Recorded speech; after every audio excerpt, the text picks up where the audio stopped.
My dear friends, today in the sacred scriptures that we hear proclaimed at Mass, we hear this one passage from the letter to the Hebrews. And it says, the leader to our salvation made perfect through suffering. It's a bit odd to hear, but in fact, it's central to our faith.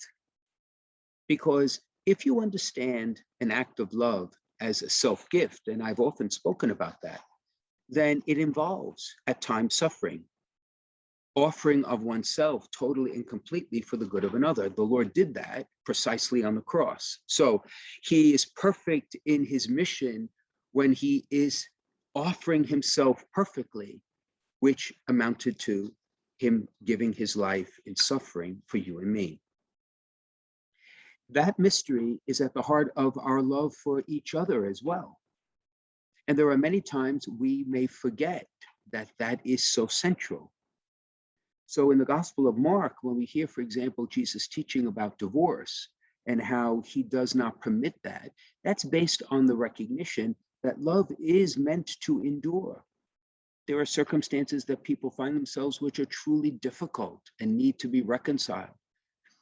But often love is lived for a lifetime precisely because one is willing to suffer. One is willing to endure the need to be patient and kind and forgiving and merciful, which is not easy. It's a suffering. But that's what allows love to endure for a lifetime, to endure forever. You know, and sometimes we're prevented from giving that all because we don't trust, we wonder, we hedge our bets, we say to yourself, well, can I really trust this person? But the children, which is the other part of the gospel, reminds us that children do trust. They trust their parents, they trust their elders, they trust those who love them. And they do it recklessly, they do it fervently, they do it wholeheartedly.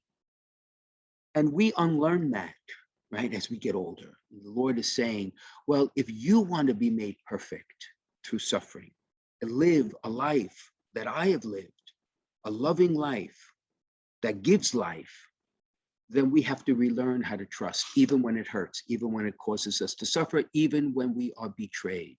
We cannot give up trusting those around us and seek to love them. So, my friends, it seems as if the Lord is reminding us of the basic mystery of who he is as part of the Blessed Trinity, that he is love made flesh.